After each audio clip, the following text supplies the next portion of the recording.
In this example, we're asked about how much nitrogen gas can be produced when 1,240 grams of N2H4 and 2,430 grams of N2O4 are mixed.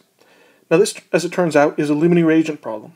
And one of the ways to recognize these problems is if they ask us about how much product can be produced and give us amounts of 2 or more of the reactants.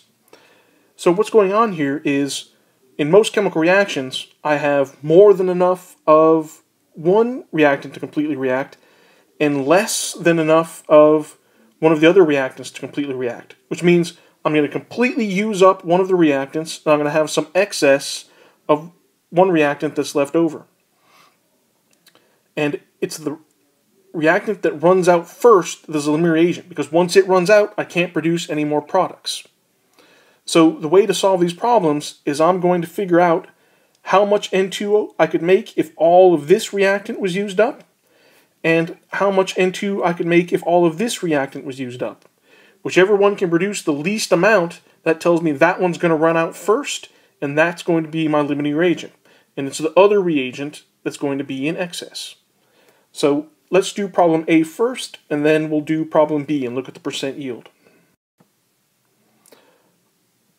Alright, so in order to solve this problem, I'm going to need to know the molar masses of the reactants and also the product N2. And to save time, I've already given you the molar masses up on the top here. So what we're going to do is we're going to see how much nitrogen gas I can produce from this much N2H4. So I have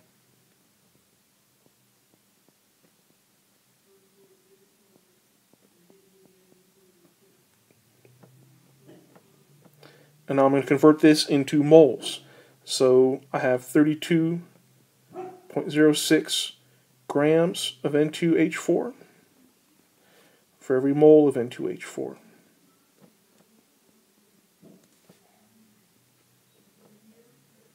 Alright, and now we'll convert this into moles of N2. So for this I'll use the coefficients from the equation. So for every 2 moles of N2H4, I'll produce 3 moles of N2. And because I have moles of N2H4 on the top, I'll need to put the 2 moles of N2H4 down here on the bottom. So I have 2 moles of N2H4, produce 3 moles of N2, and then finally I can get into grams of N2. So using the molar mass, 1 mole of N2 has a mass of 28.02 grams of N2. And so to double check my units, grams of N2H4, grams of N2H4, moles of N2H4, moles of N2H4, moles of N2, moles of N2. So my result is going to be in grams of N2. And when I multiply that out, I find that from the hydrazine, or the N2H4, I can make 1,630 grams of N2. Alright, now I'll do the same thing using the other reactant. So I'll see how much nitrogen could I make if all of the N2O4 is used up.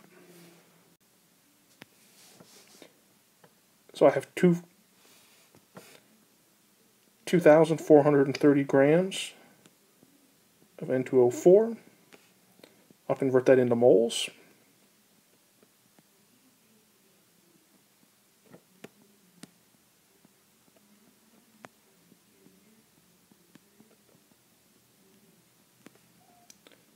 Now I'll get into moles of nitrogen gas. So for every 1 mole of N2O4, I'll produce 3 moles of N2. And my last step is to get into grams of N2.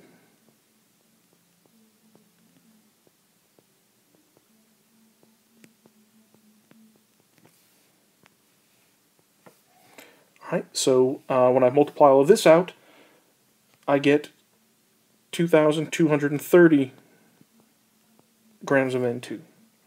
Alright, so what we want to do at this point is look at the masses of the product that I can produce from each one of the reactants. If we assume that hydrazine is a limiting reagent, that tells us that 1,630 grams of N2 can be produced. Right? I'm not saying that the hydrazine produces this amount alone. It does have to react with N2O4, but if hydrazine is the limiting reagent, we'd make 1,630 grams of N2. Right? If the N2O4 is the limiting reagent, then that would mean that we could produce 2,230 grams of N2. Again, I'm not saying that N2O4 produces this alone.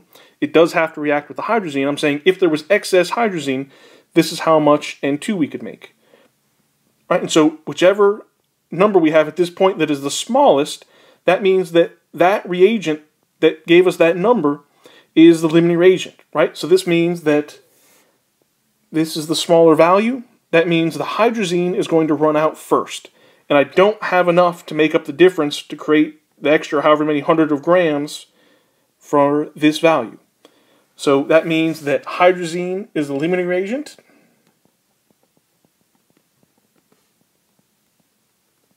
I use LR to represent our limiting reagent. That means that N2O4 is going to be left over. And so that is going to be the excess reagent. Alright, so from part A, we know that the maximum amount of N2 that I can produce is 1,630 grams. And when we do these stoichiometry problems like we did in part A, this is the theoretical yield. This maximum amount of product that I can produce is, in a perfect world, if there were no side reactions, if there was no loss of any product, this is how much N2 gas I could produce. In the real world, we never produce as much product as the theoretical yield. We always are able to collect some amount smaller than that. In this case, the actual yield, the actual amount of product that is collected, is 1,510 grams. So I have here the equation for the percent yield. The percent yield is just the actual yield divided by the theoretical yield times 100. So our percent yield is 1,510 grams divided by 1,630 grams of theoretical yield times 100. And so I get 92.6% yield.